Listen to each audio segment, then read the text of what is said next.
Need more chairs?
All right. I'm gonna turn your microphones on.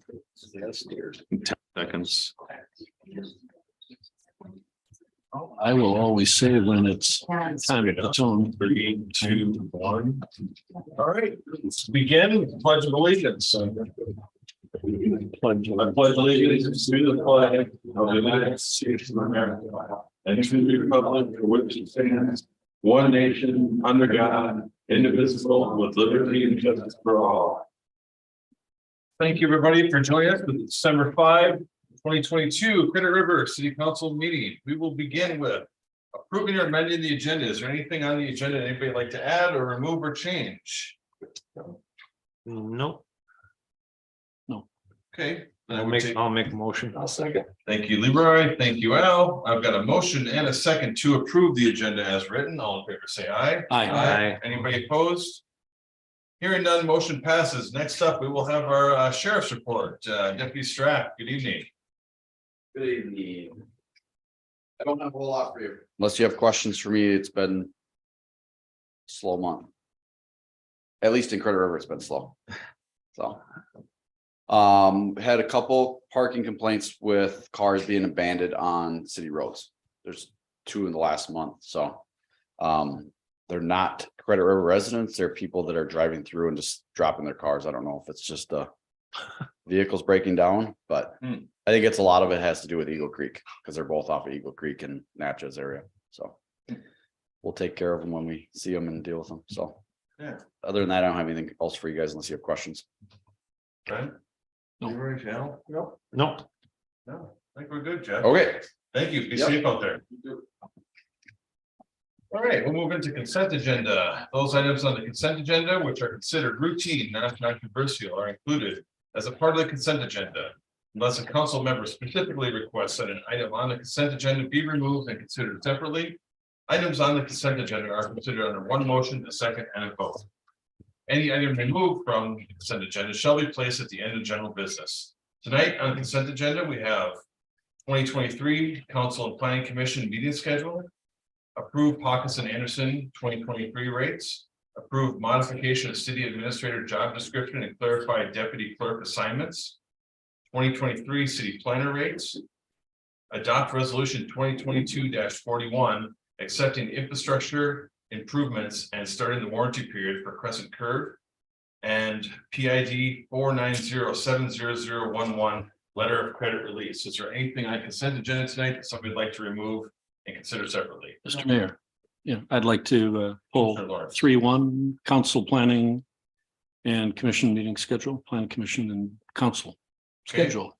We'll move that down to general business 7.2. Okay. Anything else? With that, anybody want to make a motion to approve the consent agenda? I'll make that motion. Thank you, Al. I'll second it. Thank you. We have a motion and a second to approve tonight's consent agenda minus the one item pulled and move to general business. All in favor, say aye. Aye. Anybody opposed? Hearing none, motion passes. Open forum. The public forum is intended to afford the public an opportunity to address concerns to the council. The public forum will be no longer than 30 minutes in length, and each presenter will have no more than 5 minutes to speak. Topics of discussion are restricted to local governmental topics rather than private or political agendas. The council may discuss, but will not take formal action on public forum presentations. Is there anybody who'd like to speak in open forum tonight? If you do, I do ask that you come to the podium, sign in, and then state your name and address. Good evening, gentlemen. Mr. My name is Brunello. Dave Brunello. I reside at 20860 Lynn Drive. And you gave me the liberty of discussing a few concerns at the last meeting. And the 2 things I asked for was that you consider transparency in your decisions and that you make fact-based decisions.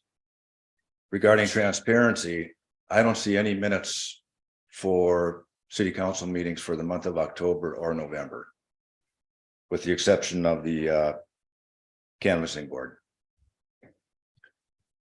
We're 2 months behind, so I don't see any transparency in documenting the results of the meetings. I also requested transparency with our policing actions. We have 2 full-time people, officers.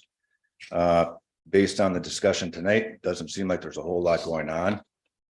Why we have 2, I have no clue. But regarding transparency, if you take a look at all the other surrounding communities, everybody publishes the police reports in the weekly paper. So they have warrants, DWIs, whatever the crimes are, they're published. I propose that the city council put that information on our website, so it's transparent to the citizens of the community. I'm glad he left, because if he was still here, he'd probably follow me home. But I know, Or you you would- could be watching on YouTube. That's BR. no. right, and my address is right here. And the last comment, because I'm probably coming up on 4.5 minutes, is which is going to be discussed later this evening, but my tax statement, 2 years ago, I was paying the township portion of my taxes was $300. Very good job, because every year it's been about that much for the last, can't remember how long. Great job. Last year, my taxes doubled. They went up 100%. And this year they're going up 70%. So I'm hoping that as the city council constructs their budget, that they're taking into consideration the city needs and not the wants. We're not here to grow a metropolis. And that I hope that you people are wise shepherds of our tax dollars. So what can we do to get the sheriff report documented on the website? We can look at that. I will say, just if you're curious about that as well, I think it's on the county website. You can subscribe to it. I can look up the link, but I get an email every Sunday with it shows me a map of where all the police calls have been inside whatever radius you decide to pick. Right. That's really convenient. I can maybe link that on the website to try to get subscribed to that. I can also talk to the deputy and see what is available as a report. Good. Mhm. So encourage transparency in the documentation. I would hope that we don't have to be looking at websites to find kind of information. It used to be in the Prior Lake American. It's no longer there because our minutes aren't there. But I thank you for the time. And just Dave, the minute things being addressed. Super. Yes. Dave, if we put it in the Prior Lake, we need to put it in the Lakeville paper. So that's why we quit putting a lot of that stuff in the paper and put it on the website. Try and cut down on the cost. Right, and I agree. So But if it's on the website, it'd be Yep. nice if it was current and it wasn't Yep. 2 months old. Mhm. Thank That's you. being addressed. Anybody else for open forum tonight? Yeah, hi, I'm Gear Friso. And I live on Vernon Avenue. I too wanted to talk a little bit about being a little shocked with the property taxes. So That we- so Gear, let's hold that thought. So Okay. we have hold that item is on the agenda and we have a whole Okay. presentation. I think we'll probably, give you guys some things to think about as we talk about, if you're looking at your property taxes. So that's not needed in open forum. We'll have Okay, a I comment see. period after the presentation. And at that time, will there be an opportunity to ask questions? Yeah. Okay, Absolutely. perfect. Yeah. Appreciate it. Thank It's you. like you use your stuff now. No. just kidding. Yeah, it's all good. No, Gear, and we got your message email that you sent in before, so we'll definitely be open to your comments after the presentation. Thank you. Yep. Mr. Conroy? Yes, Mr. Conlon, 17215 Johanna Drive. Question about plowing. Now that we're a city. Thanks for driving by the other day and thanks for sending the trucks out. Second time was amazing. Third one was, I don't know what our percentage is, 1 inch, 2 inch, or when they come. But what's our plan now that we're a city? And I know we're lucky to have Gallagher doing it. But is he gonna do it with his heart this time instead of just skiffing by? they got their heart in it every time for 8 hours. Well, If you want to do it, go out and drive around with them. Tim. That morning or when I called you back or you called me or whatever. Yeah.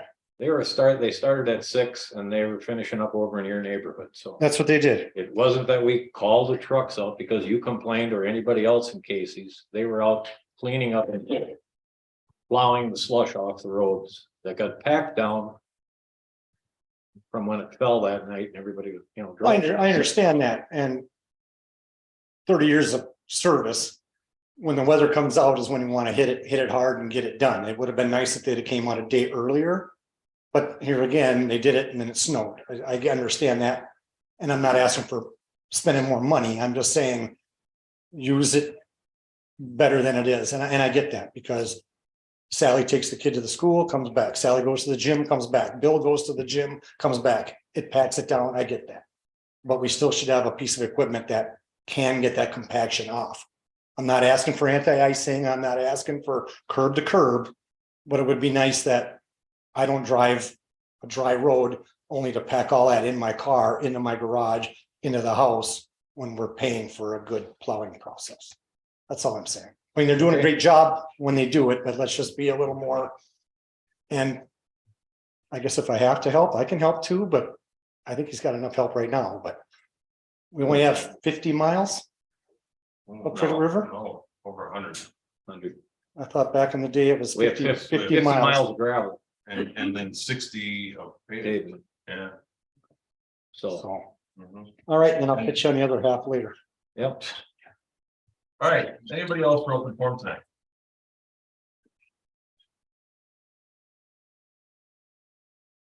Hi, I'm Bill Waremacher. I live out in Creekwood. And I just wondered, are we finished with 27? Because if we are, I think that I would like to suggest we're not, because I would like to have some lights over the intersections. When it's dark out, I drove past one today just because I couldn't find it. We used to have lights. Then when we started this construction, they went away. I came out here, I said, why don't we have lights? And we got lights, and then they went away again. I wonder if they're gonna come back. Well, Bill, that's a county project, so I can't tell you if they put, unless, did you talk to anybody over there? Know if they're putting lights in? No, And the county's the one that always paid for the light at Creekwood, Yeah. we never They paid never for it. paid for that one. so. Bill, we can definitely ask them about it. Yeah, you get somebody to twist their arm. And it is definitely dark. Bill, I agree with you because I drive that. way Yeah, all the especially, time. you know, It is. when they get to be my age, your night vision gets worse. And trying to see that, the only label, the only warning there is the little sign that says, lane must turn right. And right now I have to count the ones that I have to go past because I can't see anything except the bright sign. So that, I think, is a real safety hazard. So that's my comment. Okay. Thank you, Bill. We can ask if they plan to put one up. What's the location? Creekwood, Well, the 165th Street, 127. Yeah, 165th, 167th, and whatever the one that's further up, it's further down. But the only one that has ever been there was the one At Creekwood. at Creekwood. And again, we only pay for one, and that's the one at St. Francis because it goes back to the 1960s, probably, right? When that developed, when that was in the middle of, well, when that was gravel and whatever. And we always took the approach, gee, it's great, we've got the light there and no charge. no charge. Well, except now you've got a 4-lane divided highway there, Right. which is not a gravel road. No, I'm talking about when 160th was a gravel road at St. Francis. Yeah. Yep. Okay, we'll get this. All right, anybody else for open forum tonight? Hello, Tina Mishka, Creekwood. All right, I just had a question for you folks. We spoke on November last at the Credit River Rural Alliance, and I wanted to see if you guys had any progress on surveying the city folk or any progress on the ordinances that we were talking about. No, I think we've been kind of stuck into budget stuff and, this time of the year and haven't made any progress in those pieces yet. Okay. And I know Brent Lawrence, you said that it was probably pretty important that we get that done sooner than later. So do you guys have an idea when you'd be talking about that as a group? After the first of the year Yeah. I would think probably so. Getting back into having a workshop to get our priorities set for the next year and We have 2 new council members. 2 new council members and that'd be a good time to get that on our priority list and assign it to somebody. Not a good excuse, but it's an excuse. We're holding off till the new guys get on too, so. Okay, all right, that's all I needed. Thank Well, you. And I think my comment was, if this is because of the Summergate development, time would be of the essence. If that's why we're doing it, then time would be of the essence to get it done before they come in with preliminary plat. We don't know when that's going to be. If it's overall, then there's probably more time before it would need to be done. So I think, is it a defensive move or where are we on it? And if we're going to do a survey, if it's going to be something more than just on the website, if we're actually going to go out and try to encourage people to participate and get a cross section, then it's a budget item that's not in the budget. So. Currently, we have over 200 signers, so. Right. Okay. Thank you. All right, anybody else for open forum tonight? All right, well, we will close open forum and we'll move into public hearings. And for the public hearing tonight, we have the truth and taxation presentation and truth and taxation hearing. We will pass it over to our treasurer, Dominique, for the presentation. Thank you, Mayor. So this is still the preliminary budget and levy presentation. This was presented to the council. And September. Could you move closer to your microphone? Oh, sure. You can't hear? Thank you. You want me to holler? Is that better? No.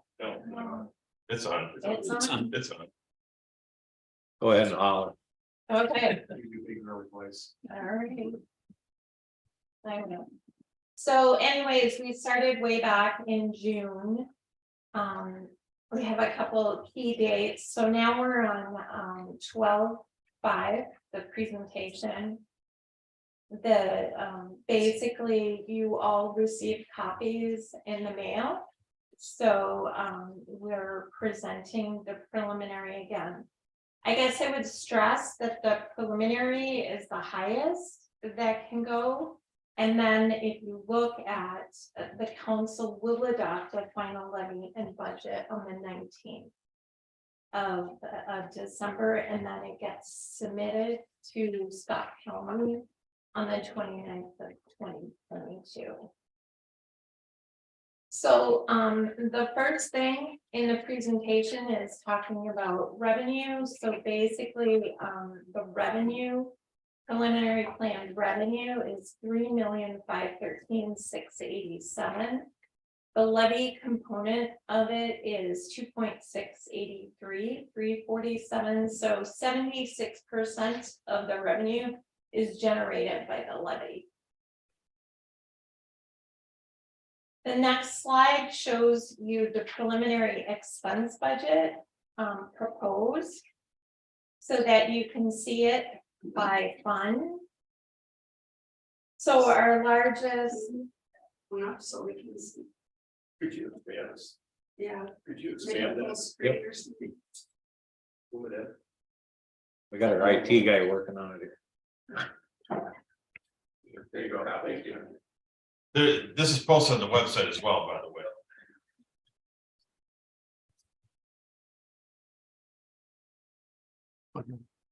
Sure.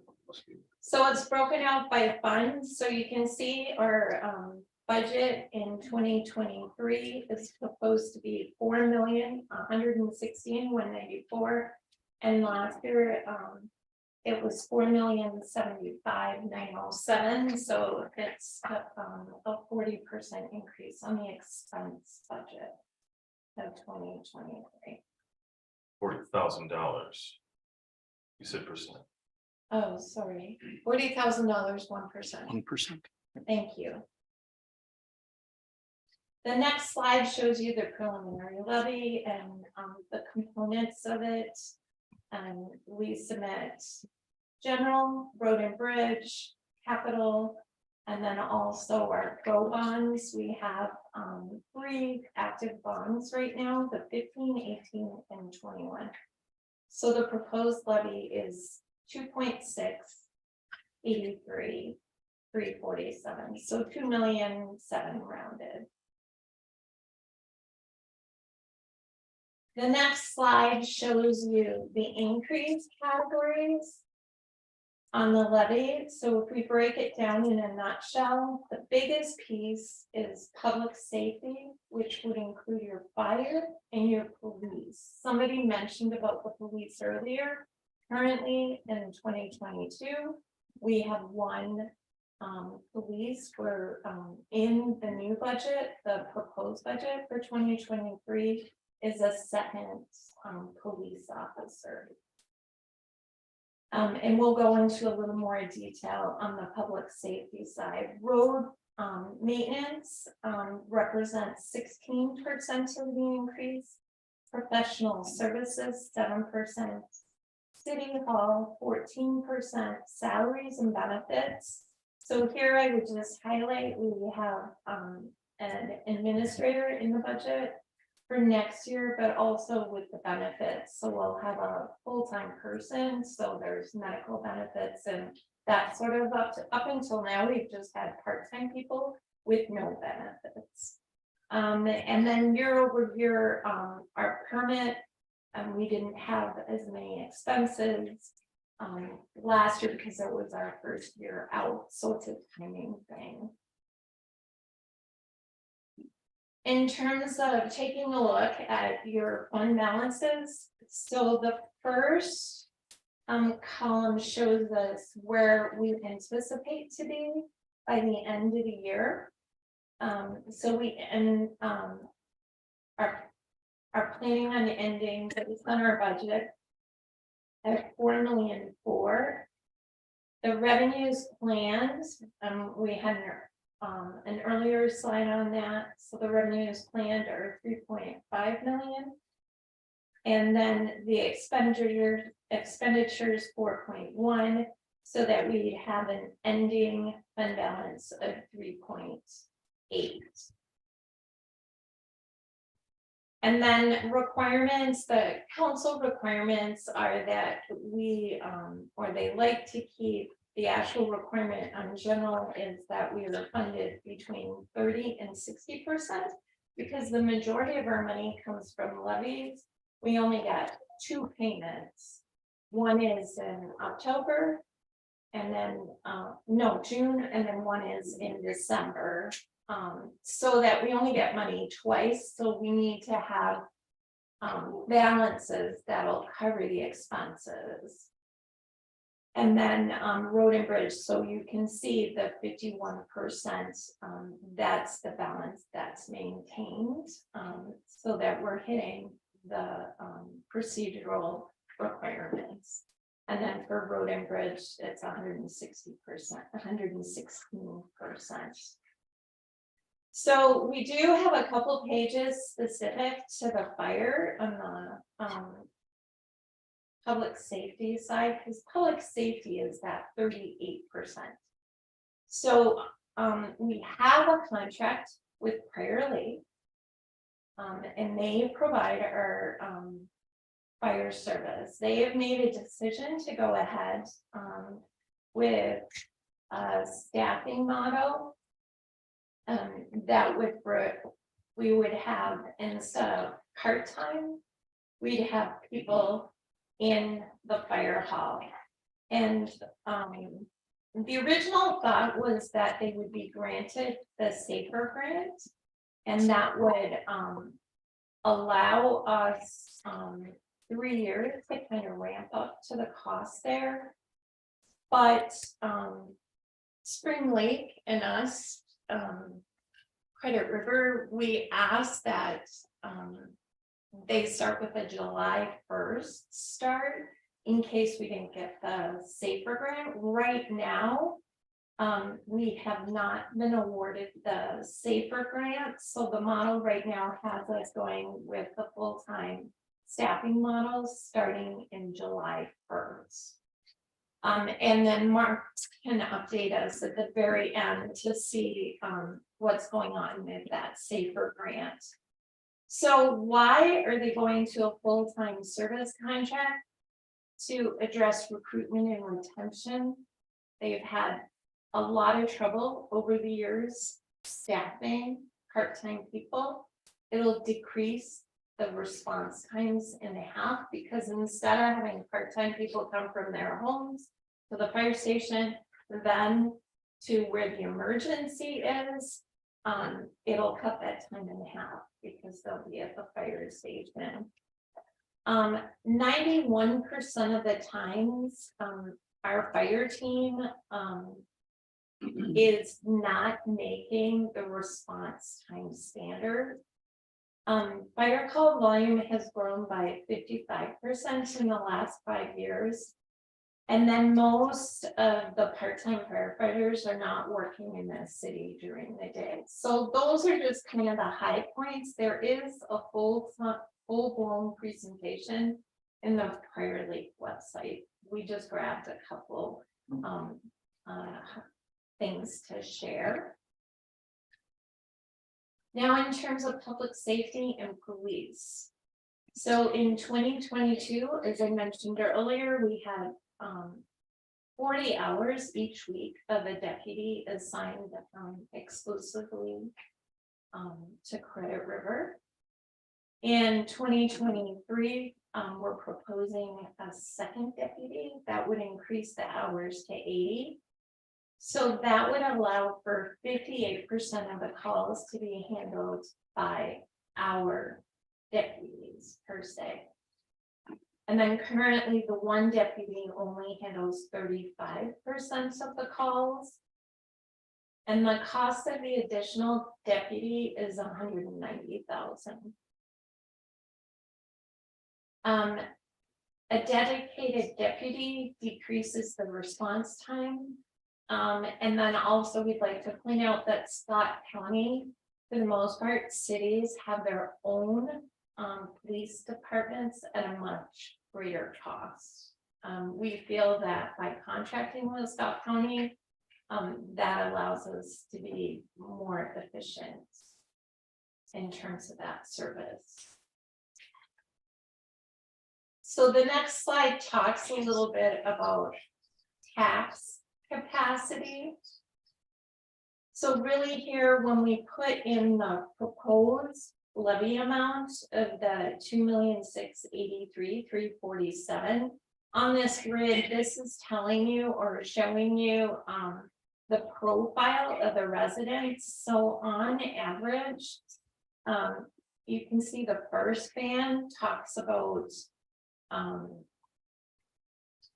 the majority of the folks, the first band is 1723, and then properties affected, and then the second band is 106. But basically what this says is that way over the right, that on average, the increase that households will experience will be the highest is $270 a year. And this is averages. So that would equate to say $30 a month. And that would be at the on average at the 31.1%. So the next slide is kind of helpful. And this is where we can take a look at the capacity rate by city. So we were able, the last time we showed this in September, we did not have the proposed rates for our sister cities, if you will. So that you can see what the percentages are. So Credit River is on the bottom, and our capacity rate still is the lowest. The next highest is Prior Lake, with their proposed at 28.21%. So the last slide talks about the action that will be coming up. The council does need to decide on December 19, so that we can submit for the end of December what the final levy will be and what the final expense budget will be. And then the only other thing we added in there is just the fire expense details, and that's just for your bedtime reading. So you can just see the safer grant with the safer grant, no safer grant. And that the source on that is from our sister city, Prior Lake. So as Chris said, we're happy to entertain questions. We might not be able to answer them on the spot, but we'll sure try. Mark, were you going to fill us in on the latest details of the safer grant? Sure. And maybe describe what that is. Yeah, the Safer Grant is a federal program, and it is something that has been put in place. It's $500 million nationwide that is used to address fire staffing issues. Prior Lake is not uncommon. There are so many cities that are now having trouble finding daytime responders. And so Prior Lake, who then also serves Spring Lake Township and Credit River, has chosen, as Dominique said, to add 12 full-time firefighters to take care of that. It'll still be supplemented by some paid on-call volunteers, paid on-call responders, but it's not enough to do all of it. So far, there have been 3 departments in Minnesota, Bloomington, Minneapolis, and Virginia that have received safer grants. We were notified last week by Representative Craig's office that the feds expect to announce a final award this week or next week. So there's a chance that our application might be successful. If so, then at the meeting of the 19th, we'll be able to reduce the levy to watch for that. But it is something that, again, is not unique to us. It's just one of those situations that when you add it, the first year, it's going to be significant. If we're successful, that would take care of 3 years of the salaries for that. So it is a significant item. We'll certainly keep our fingers crossed on that one. All right, perfect. Thank you, Mark. Good. Could I get a answer? A couple of slides ago, you had a list of the various towns and their tax capacity, something that has to do with capacity. I don't have a clue what that means. Maybe you could fill me in. Go ahead, Dominique, and answer that question. Can I take a shot at it? You want to go ahead? Sure. Basically, your property taxes are determined by 2 things: the property value, how much it's worth, and used to be called the mill rate or the tax rate. In Minnesota, it's called the tax capacity rate. So cities that have lower property values will probably, in order to generate the same amount of taxes, will have to increase their tax rate to generate those dollars. So if you look at the cities that the treasurer noted, Elko, Newmarket, Belle Plaine, and Jordan, those have lower property values. They don't have as much industry. They don't have higher valued homes, similar to what we do here in Credit River. So their rates are going to be higher. In Credit River, we have some nice value homes, but we have a very low tax rate. That's the tax rate is determined basically by how much revenue is taken in, whether we get state aids or things like that, or what we levy on that. And that's determined by the amount of services that you determine, whether you're adding a police department, whether you're adding, more firefighters, whether you're, building additions to subdivide city hall here. Those are all part of the expenditures. Okay, so basically, the lower that percentage, the happier we should be, right? Assuming you have the same valuation, correct? Thank Thanks. So just to clarify that a little bit, you can see that on this slide in the green box there. The total gross tax capacity determined by the market value of all the properties in Credit River. And then they take away what the taxable market value is, because it's not the full market value, but the taxable market value is 15,232,606. So the proposed levy is 17% of that. Compared to, again, if you really want to look at the like cities, right? So Elko, Newmarket, Jordan, Belle Plaine are similar populations or less. All have, well, Belle Plaine 88, they're using up 80% of that, using almost all that whole 15 million. Our market value would have gone up so much this year, though, that tax rate would have been in the mid-20s. It would, I don't think it would have gotten that high. No, it wouldn't have been that high, Bill. It wouldn't. No, I don't think it would. Well, and if everyone's valuation, if every city valuations went up, I believe they did in quite a few of them, so. Yeah. So it's all equal, that being, yeah. Well, actually, that slide, if you put that slide back, it actually gives you the component that's related to market value. So in that top band, the piece that's related to market value is that 15%. From, that was 2022, is the 15%. You're looking down the bottom chart, sorry. You're looking at the bottom chart, yes. So that's the component that's related to your market value, and then your change is the 31%. So the way I like to look at it is about a half of the impact is the change in the valuation, and the rest is the actual levy component, if you will. Okay.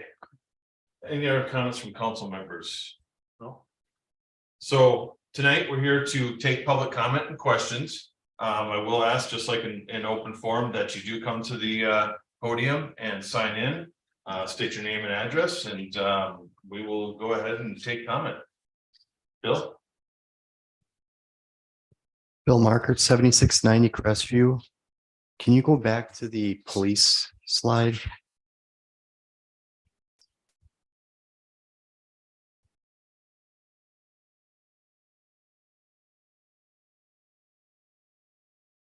The 65% of the calls not handled by our current one officer are handled by who? So those will be handled by whatever Scott County has on duty at the time, Okay. and that could be coming from Jordan side of the county.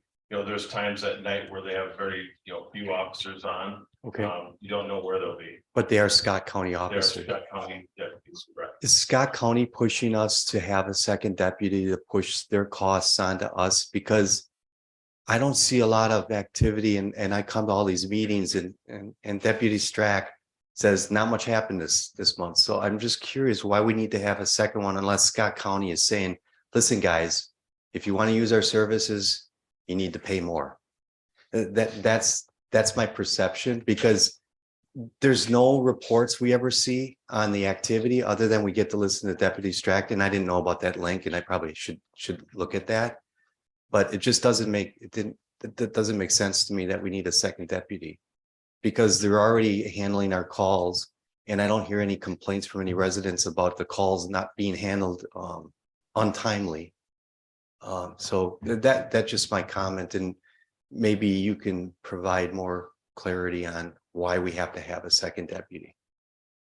Yeah, I think the biggest thing I can say, Bill, is that, certainly, only handling 35% of the calls with one officer, and we only have somebody on duty 4 days a week.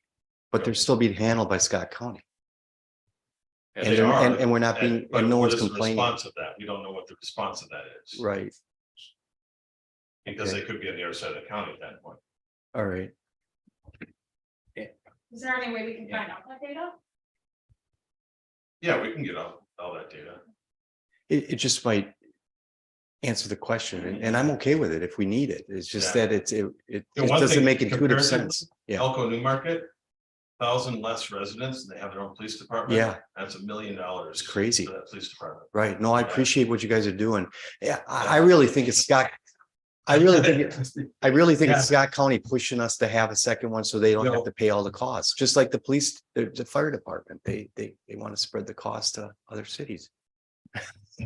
So I understand. That's a whole. It's a whole Yeah, I different know. situation, I know. completely different situation. All right. You gotta remember that, in Credit River, we're very fortunate to have two great parks, Yeah. Murphy and Cleary. Yeah. Cleary gets over 300,000 visitors a year. And Murphy is over 200,000 visits a year. How many crimes are committed in those two parts? A lot. A lot in Cleary. And Murphy. Yeah, well, yeah, with There's a lot of the, smash and grabs. Yeah. Murphy, there's a lot there, what was it? A Meth- month or meth two ago, lab. yeah. 2 years ago. Well, there was that's somebody why- lost in the park that, it took a big response to get. Yeah. Okay, all right, maybe just any information you can provide on the police, that'd be great. And then the last question, Dominique, the 2022 budget column, is that tracking to act? I mean, are we close to that for actuals for the year? Because right now it says budget. Is that a forecast? That's where we're gonna Yeah. end up Yeah. as I would opposed to a budget? change it. It You did, okay, saw big differences. differences. Okay. So, All right, thank you very much. Yeah, thanks, Bill.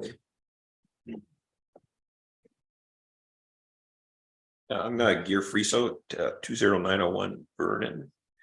And I appreciate the additional information about the budget. That was really helpful. I think especially the explanation about the need on the fire, that makes perfect sense to me. I do agree, though, I don't understand the need for a second police officer, especially hearing the previous presentation from the deputy talking about a slow month. And I guess my perception is I don't hear of or know of any increase in crime since we became a city.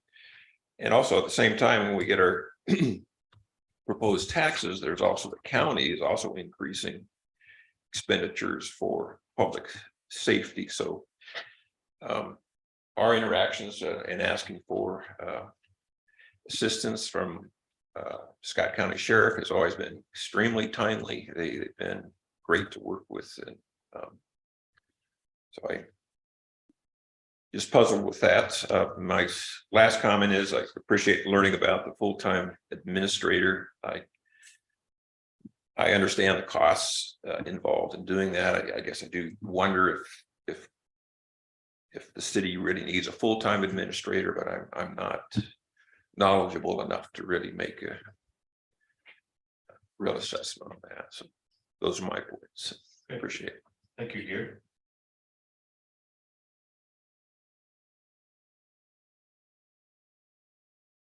Anybody else? Tina? Yes, since we're speaking about budgets, with the full-time administrator, was that budgeted in then? And with the levy and all that, right? Yes. Okay, so how does that work as far as you finding a new one? And that is budgeted in too, so you get a recruiting firm? Okay, and is it like just one firm that you guys get, or?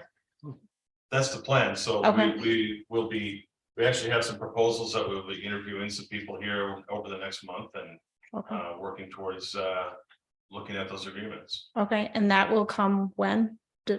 January 1st is the new person? We had a workshop on that right after the last meeting. Okay, Yeah. So Awesome. you want to speak to Tom? I- You look like you're about to. I can. Go ahead, Mark. That's good. No, the council is going to be interviewing recruiter firms. The intent is that sometime in January, they'll have the profile done that they can advertise for that. It usually takes about 90 to 120 days. So sometime around the 1st of April or May, you should have the full-time administrator here. okay, awesome. Then you get to retire? Again, yes. The second time. and it'll be more well-deserved the second time.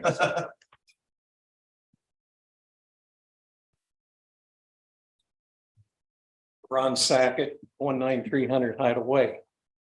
I want to better understand state aid and grants and why last year or this year to the proposal declines so much. And when we became a city, at some of the meetings, we talked about the availability of state grants. And the county's got general fund grant. And we got 0 last year and proposed this year. So this year we did get road grant, we did get road municipal state aid for roads, and we used a bunch to facilitate a project on Natchez Avenue. And we'll again, over the next year, get road municipal state aid. But Basically, state aid, as people have come to talk about it. For most cities that have some general wealth, that's gone away about 20 years ago. You'll still see places like Austin and Virginia and those that don't have a lot of local resources that rely a lot on state aid. But as the mayor noted, and one of the advantages that you got of becoming a city was that you now qualify for municipal state aid to streets. You're over 5,000 population, so that brings money in for that.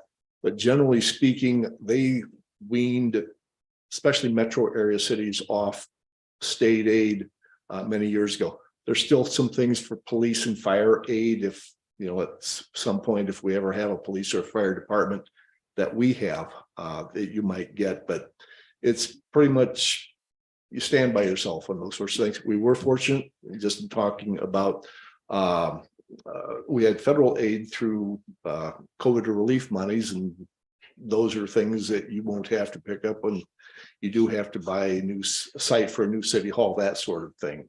But generally speaking, the operating budget is funded by you folks here. one thing too, on the police, any grants that the county does receive for police protection, there is whatever share would be for our officer would reduce our cost in that. That is all, because it's an actual cost contract. So when you say our officer, so. Dave, I'm gonna ask that you do step up because, you know, there. Well, if Ron's done. If Ron's done. Dominique, if you wanna jump in. So on the one slide, we talked about the preliminary revenue and that the levy component was 2.68376%. The other components include state aid, so our MSA funds. There is a component is road generated, and then the other thing where we get revenue from is, for example, if someone gets a speeding ticket, we get 30% of those funds that come in. So we do have funds from the state that are part of that 24%. So revenue was at 3.5, and the levy component was 2.683. So 2.7. So there are state aid funds in there. That's what I'm showing. One thing about the police thing, when the deputy comes in and says it's slow, I don't really have much to report. But he's not reporting on the traffic tickets and the accident type thing. He's talking about burglaries and alarms and things like that, so. Or the medical study response, he doesn't report out all that. And that's the point that I've been trying to make. Several discussions is, are we making a fact-based decision, or are we listening to an officer that says, I have a lot of activity this period, I have very little activity? What is the definition of a full-time officer? You said he's our officer, so he's ours, how many hours a week? So he's dedicated to patrolling Credit River for 40 hours a week. Okay, So he does 4 times. okay, so when you talked about an officer over in Jordan responding over here, When it's outside of those hours, outside those contracted 40 hours, then it would be picked up by whatever deputy is on duty, and whatever open deputy is at whatever point in the county they're at. And there might be two. There might be There's two, an times east a day- side and a west side. There's times a day where there's Yes. potentially 2 deputies on duty. so have you done a cost benefit analysis based on the number of responses, the number of calls, responses, the time, the severity of the infraction? Is it murder, rape, pillage, plunder? Or is it just these simple parking citations issued at Eagle Creek?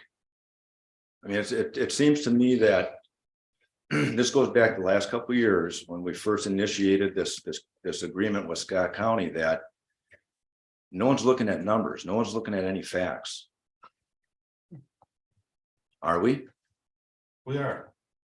Where are they? What, you know, I think a couple months We ago. went through them with the sheriff, we sat down. As they came forward with the recommendation that we go with 2, they, you know, worked with a team of us and we, you know, looked through what was being handled by the one deputy. And again, 35% of calls generated in Credit River were being handled by that. Is that information available to the residents? We can make it available. Okay. Mhm. Transparent. Actually, the sheriff came here, and did that Yes. presentation. Yeah. For the residents. It was happened during one of our council meetings. Yes. Mhm. And my other comment is on the fire contract. So population of Prior Lake is significantly more than Credit River.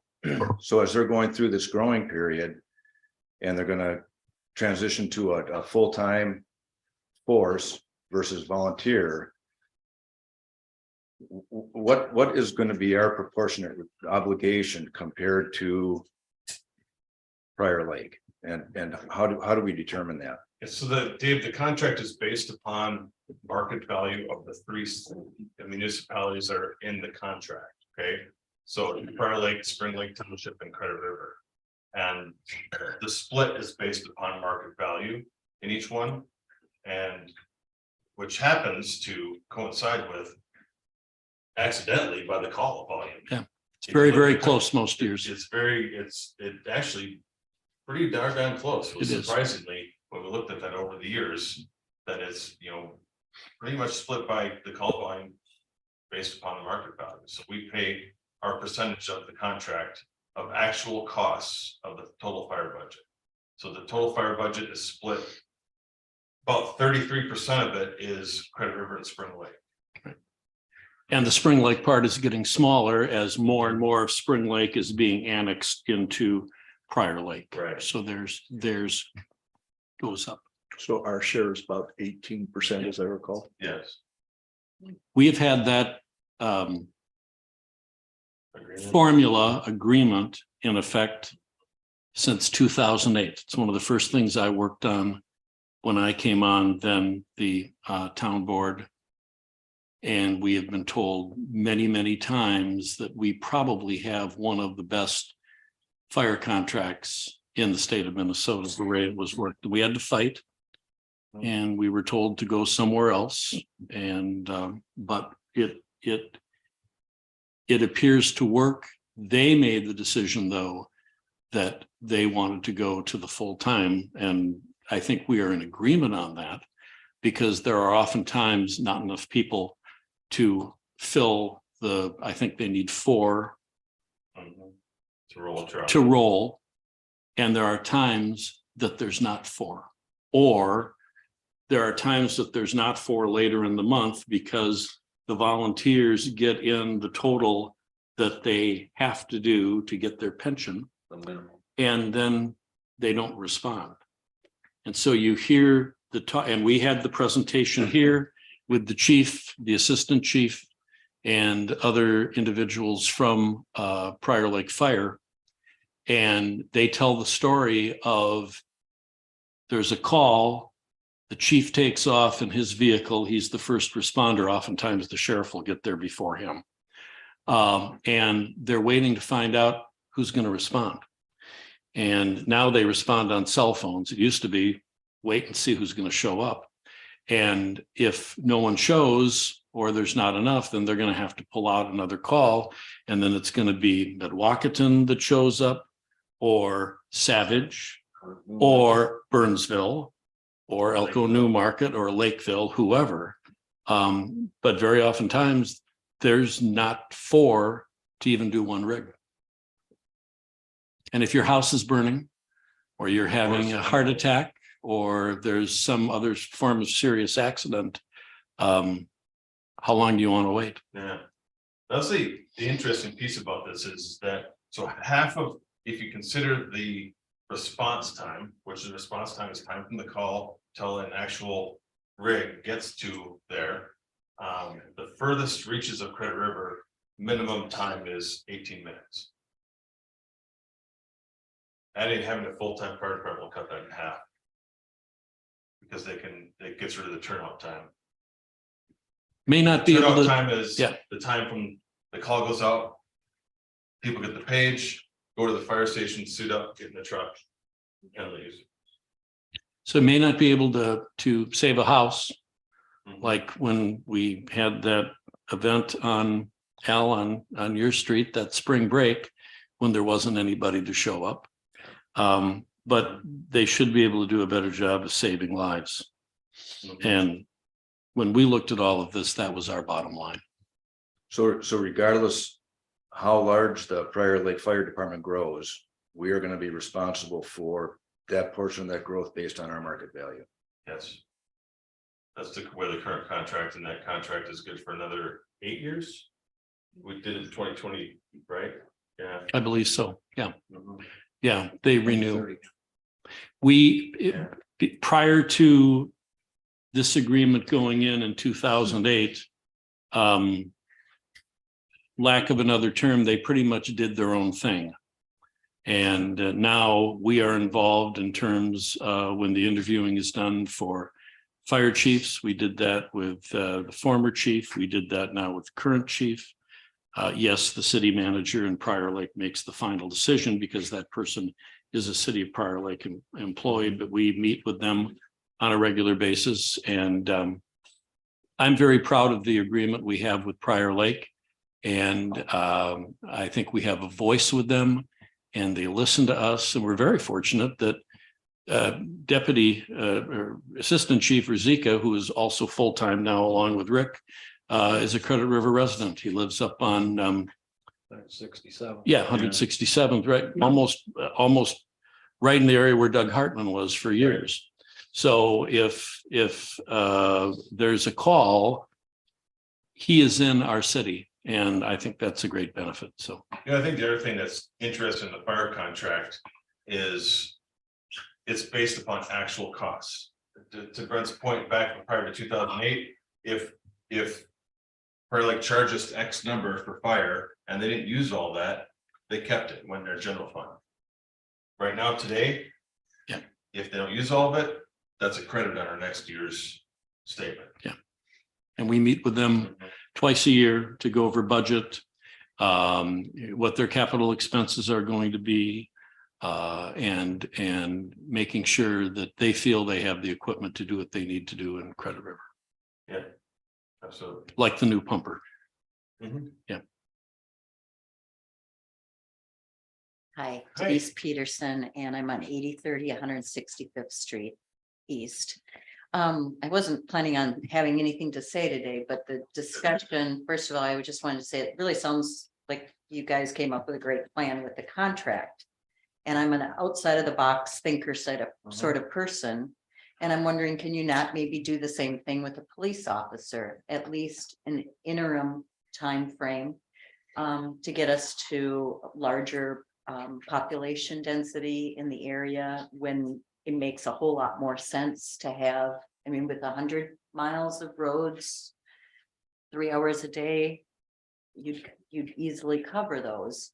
So wondering if you can't do some sort of a collaborative effort with neighboring areas that are in Elko, New Market, where you share an officer and get a little bit more bang for your buck. Maybe you same percentage, 17%. Was that what was that the number I heard? Well, it's 17% of the total fire budget for Prior Lake Fire. Okay, Right. so. Yeah. Or 18, Yeah, yeah. roughly 18%. Right. I mean, just coming up with some sort of a contract where you could have a police officer or a deputy the hours that would be shared with another community. and get maybe the coverage that you need at a lesser cost than the 190,000? Denise, I mean, it's a great thought, and I think some of the struggles would be, and, you know, we would definitely have to go back to the sheriff's department, propose something like that if they want to do that. When they look at their staffing and what they need to bring on for staff, I think they would struggle bringing on a part-time officer to, you know, to do a part-time job. It's hard to find a full-time Neighboring- officer. Yeah, well, that, it's Yeah. hard to find full-time officers. They're struggling with recruiting just like the fire department. The neighboring communities, Savage, Pearl Lake, and Elkwood and Newmarket, you know, have their own police forces. As a, you know, I think I mentioned before, Elkwood, You Newmarket. did mention it, but Yeah, $1 million for 6 police officers, admin and chief. And, you know, for 1,000 less. Yeah. People in population than we have. And when we're talking the 190, that also includes another Vehicle. squad, computer, gun, protective gear, all of the things to outfit And part that of person. Administrative costs. Yes, Yeah, payroll, HR, all of the things, benefits. it's actual cost. so, but you were saying there was going to be one full-time person or two full-time? We have one right now, Denise, and Right. then it would be adding the second one, so that we would get 80 hours a week. So we'd have somebody on 7 days a week.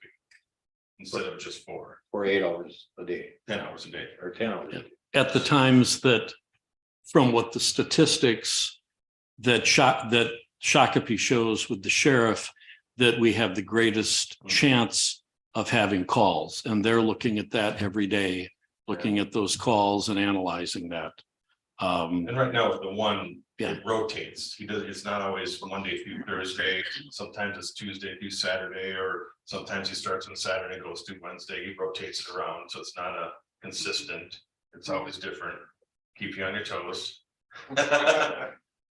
We do offer the sheriff's station here, which is the desk back there, The police But- station back there. but they are here. And if they take breaks, they're here, and the car is there, and people can see that the officers are close. They will sometimes have meetings here with residents if necessary. They don't quite waterboard people here. No, but well, but So because, Yeah. so because. I of- think we are actually doing that. I mean, we actually are.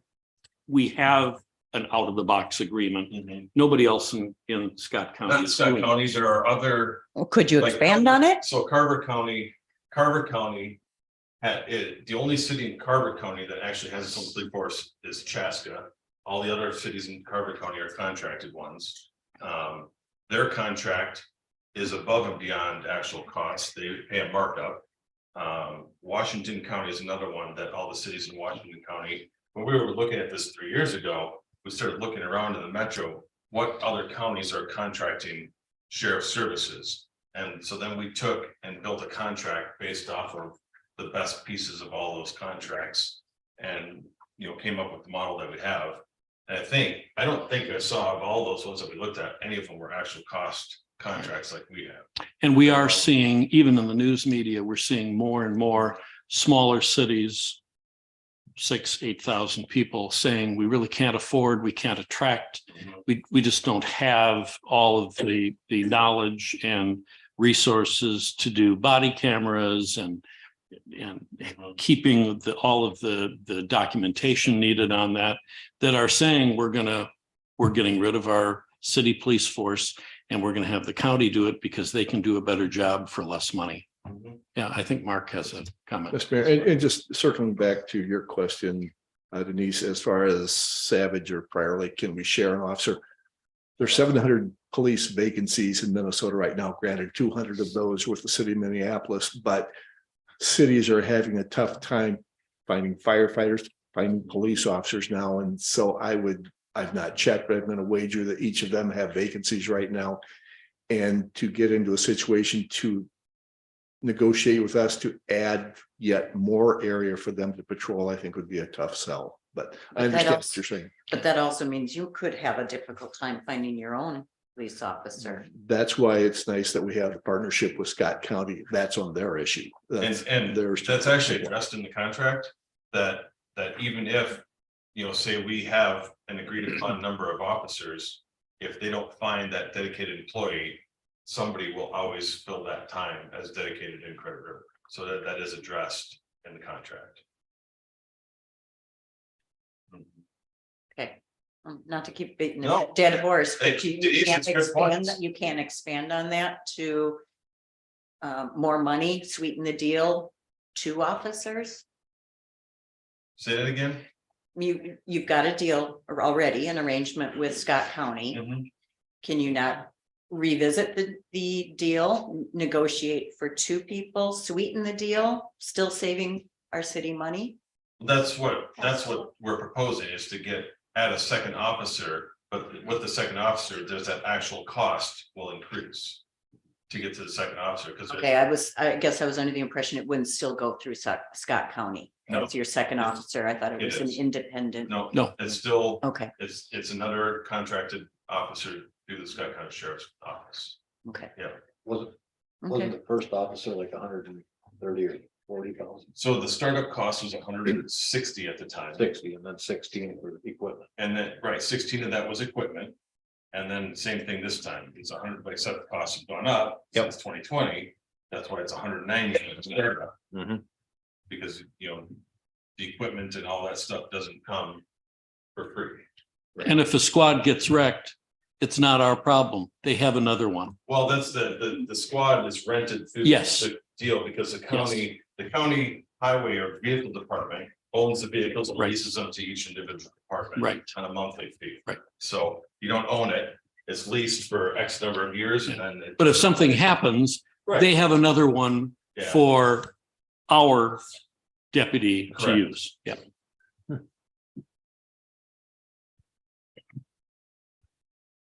Hi, good evening. Art Ambush. I'm from Stonegate, 1946 Stonegate. Sorry, what was the first name again? Art Art. Ambush. Okay, thank you, Art. So I think I'm hearing a lot of discussion. Obviously, we've all done budgeting before. There's a lot of challenges between discretionary and non-discretionary, but clearly when we moved here about 15 years ago, we chose this area because it's rural.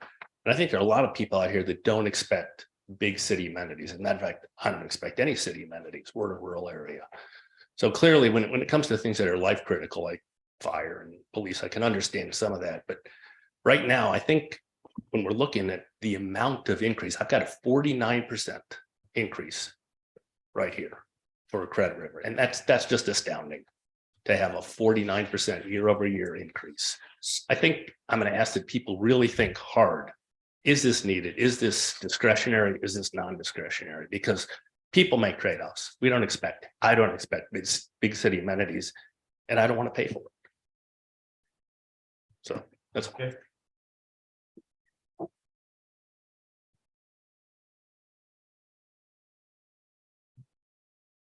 I just got a quick question that you Yes, probably Bill. don't have an answer to, but maybe. I'm just curious. If we had not become a city, what would the taxes be today? I mean, do you have some kind of a real broad brush thing that says, well, if we had stayed a municipality or whatever we were before, instead of having an 18% or a 40% or whatever it is percentage this year and then last year, it would have been twice that, half that, something real broad brush. I mean, everybody in this room is concerned about their taxes. And I voted to join or to create a city, and now I've got this change in my taxes that I wonder if that's a product of that change. Been virtually the same. We had no control over the fire. and Fire, right. We added the police before we became a city. So Yeah, the first deputy contract was there, knowing that it was going to be there. So becoming a city, you're saying, because we're a city now, the tax implications are zero. Virtually, I can't think of one thing that we've had to add. City administrator. Except for the administrator, maybe, but beyond not having an administrator was causing. Well, but not having that position was causing service issues. We were not able to, we are part-time, we We have hope- full-time jobs as well. And I think that's important, and I don't care. I mean, I'm not gonna be working for these guys in a few months, but if you did not have these individuals up here who are as hands-on and willing to do things that they do, you don't have a public works department. You contract things out minimally, but I see these guys out doing things that you would never find elected officials doing anywhere else. So that's one of the reasons that your taxes have gone up, but they're certainly not up as much as they would be in most other cities. In the last 2 years, my taxes went up 170%. 100% 2 years ago and 70% this year. So. So last year's credit levy went down. I've got it right here. If you. Well, there wasn't that much. Okay, yeah, that's right. It was up just like 5%. No? And I think the common theme here is people are concerned about their taxes going up. We became a city, their taxes are going up. At some point, you got to take a look at our growth, how fast we're growing. And do we really want to grow that fast? Do we really want to develop capital and build buildings and hire full-time people? It's like, we're a town of 6,400 people. If a couple, 2, 3, 4 more years of 170% increase, I probably don't want to live here anymore. Because you've got to realize that the decisions that you're making, the implications that they have on the residents in this community. Ma'am, you want to go ahead and step Our up. our taxes are going up too, aren't they? Mine did, Yep. yours did, we all, I know, I get yeah, that. yeah. 170% in 2 years. Yep. Part of that's valuation though on your home. But it doesn't matter. My taxes went up 170%. Okay.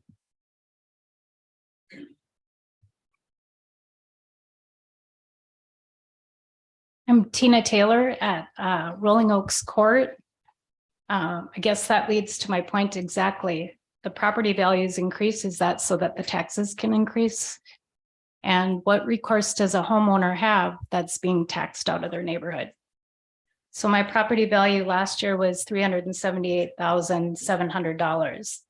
For 2023, it's $516,000. That's $140,000 more. I still have a 4-bedroom, split entry, no additions, no extra bathroom, no seasoned porch, no upgrades.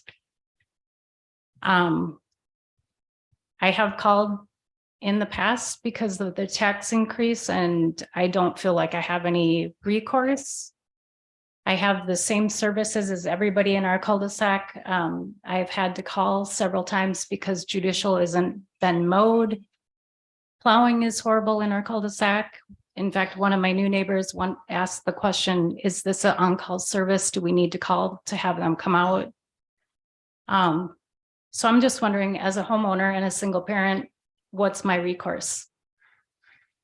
So Tina, just for your information regarding the valuation, when you get the notice in the spring with the next year's valuation, there's always a, what do we call it, Board of Equalization meeting in April. Yes, and let's see when it is next year. It's April 9th or something? it would be April 20th if we adopt the schedule. Mhm. And yeah, that's At when, that time. and we still do it here. We don't send it to the county, and we agreed to continue doing it here. So starting here at the city. At that meeting, Tina, the county assessor that determines the valuation. Who I've Here. talked to in the past. And generally, because he's the one that makes the determination of the valuation, generally, if you have questions on that, most of the time when people come and they have questions on their valuation, at that time, they get an appointment set up with him to come and discuss that and reevaluate your property. So when we talk about valuation, that's the time that piece needs to be taken care of, because once that hearing is closed, the valuation becomes set. Unless Okay. you want to go to tax court. Okay, so you're saying reach out to him in April after I'm already paying the higher taxes? Well, that's the point where the valuation, you talked about your valuation, Mhm. and I wanted to make sure that, tonight, we can't change valuation of properties. Okay. That's all set back at the Board of Equalization meeting. Do you know what they're based on? How my property could have increased 140,000 Value. They go by. based on sales? Yes, They go by sales and they only do good sales. They don't incorporate any short sales or. But they're basing them off foreclosures. the recent market. that Right. Just, So I know mine increased quite a bit. And I asked the assessor to put together a matrix in terms of comparable sales. So he put together a comp grid. And it made it a lot easier for me to understand because I actually went and then drove by those homes and said, oh, okay, so that one sold for that much. All right, I guess this probably does make sense. And they will do that for anybody. I would guess probably when we have LB local board last year, did we have 15 maybe? At least. Yep. plus several others had reached out to the assessor. But not 100. Right. No, I mean, it- 15 and probably Yeah. another 7 Yep, that reached out before. Yep. the meeting. I think then after the assessor met with them, what do we have left at the end? 4 Four probably. that still were weren't happy. testing? Yeah. And on some of those, well, quite a few of those, as I recall, they actually, he made a recommendation. Part of the problem is if, and I think it's once every 4 years, they want to visit every property. But if you don't let them in to do a visit, they assume that it's the latest and greatest. And maybe your home is dated inside, or it has the wrong kind of accoutrements or whatever. And so the best bet is if the assessor wants to come in and do an on-site assessment in your home, you should probably let them in, because it might, in a number of cases, allow a reduction in the value. Because they're looking. and you at can things. invite them in, because in 7 years that I've lived here, nobody's ever asked to come out and evaluate my property. Okay, Yeah, that's notified. Yeah. Because I did question this a couple years ago. Yeah. but you can always ask them to come out. Yeah. Okay. And you will have probably a better chance of possibly seeing a reduction, because they are going to make an assumption that everything is finished and everything is up to the current, Which it is all finished, but no Sure. improvements, Yeah. I could see if I put an addition on or something, but. So a recommendation would be, we are going to be approving the schedule, and that is tentative, but LBAE for us will be in April, and you'll get your statement with your proposed valuation for 2024. And it will say that it is going to be here. It'll be at 3 PM, and it's first come, and we stay as long as there's people coming in. We are the only city in Scott County that does local board. Everybody else, you got to go to Scott County. We don't do that. We start here. Okay, and one final question, I guess, just, is my property in lines with the $1 million properties that are on the same block? Am I being taxed at the same rate? Is it increased the same percentage as the other houses? Or is it because mine's so cheap, they had to bump it up to put it in that bracket? They would look at the same square footage. Yeah, they're looking at comparable sales in a certain period of time. Okay, And it's lagging. So the comparable sales period of time, I believe, for the 2024 one will end, like, I think right around now, maybe it's November, and it's during those periods what those comparable sales are. Now, if there's not a lot of sales, sometimes they have to go out a little bit further. They do a really good job of putting together a comp grid, and I would suggest for anybody, when you get it, if you want them to do one, they'll do one, they'll email it to you, and you have a lot better understanding of what's going on. okay, thank you. Yeah. And what's the easiest way to get a hold of them? Well, when you get your proposed valuation for 2024, Bill, and you'll get that. No, is that your valuation, or is that the one that you got just recently? Robert, get that. So the one you get the spring bill is your valuation It'll actually come with your tax bill. So you'll get your tax bill for the two payments in 2023. And at the same time, it will show what your proposed valuation is for 2024. So when you get your tax statement, that's when you want to contact the assessor and say, will you please explain to me But is there? I don't see anywhere on here that I can get hold of it. Probably not on the tax statement, Bill. It would be on the valuation statement that comes in the spring. You'll get two pieces of paper in the mail. One's You'll green. get this tax statement with the two stubs. And then your proposed valuation for 2024 will be there. And that's when you can say, hey, I want you to give me an example of how you came up with this valuation on my property. I think the other one is Greenville when it comes in the spring. Yeah. Actually donates printing off. The treasurer has contact information if you want to get a hold of them before next year, and they can explain how your values was arrived at.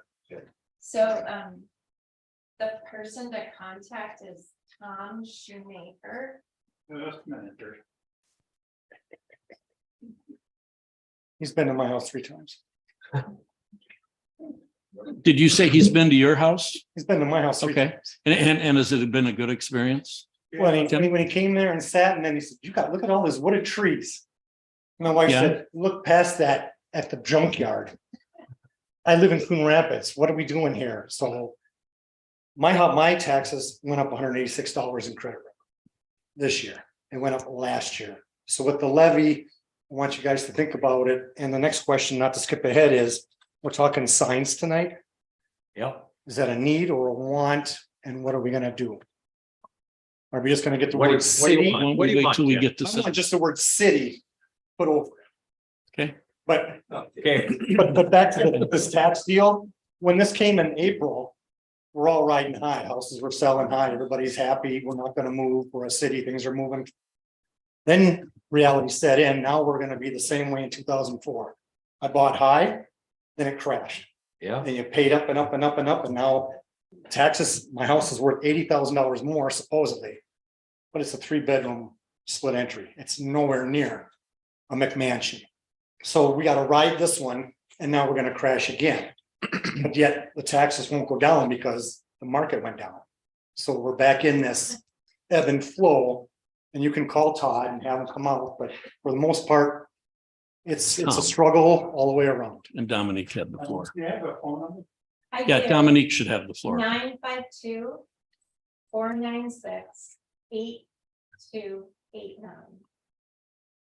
Thank you. Did you have to wait till the spring comes out to talk to him, or no, talk to him now? Anytime. Tomorrow morning.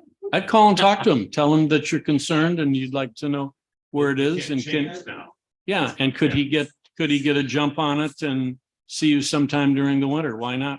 Because then he's not as busy. Because right around the time when they're trying to finalize this, they're working nights, weekends. It's a hellacious job for them. See, I talked. Yeah, When I got my valuation, sure. and he said it's a real simple calculation. He said they take the entire market value of the entire county. And then they take the budgets and divide it into that. So my tax, that portion of my Credit River taxes, mine went up $400 over last year. Just my township. My county taxes went up less than my township. So it's based on the budget that you people put together is what we're spending. It's simple.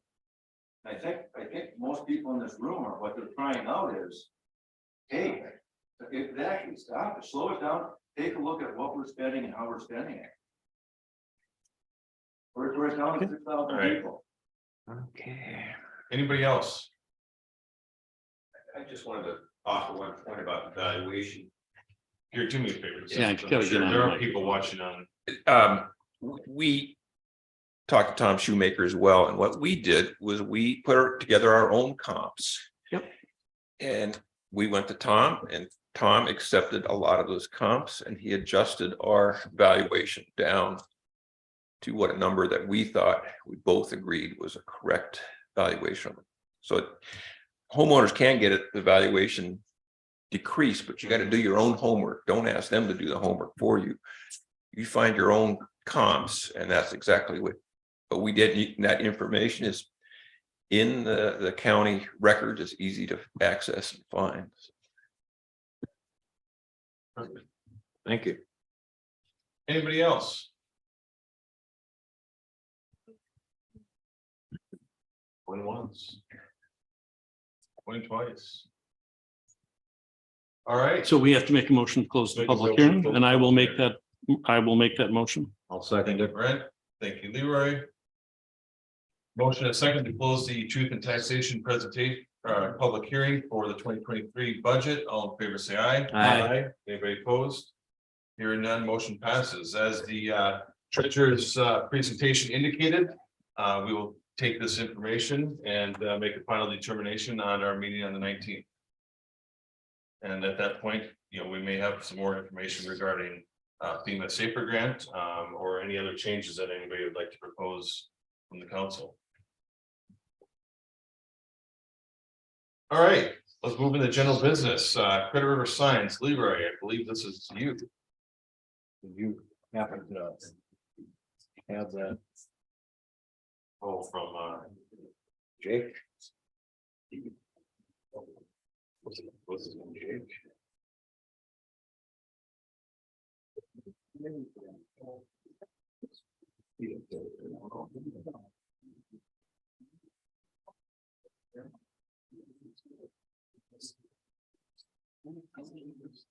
Well, I think it looks beautiful. Yeah.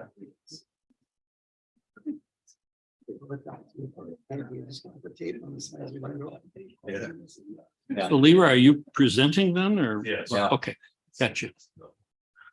You design a new sign? No, I didn't. Just drew a circle around it, Around the logo. around the logo. So we're proposing on doing a round sign to replace the Credit River Township Township sign. signs.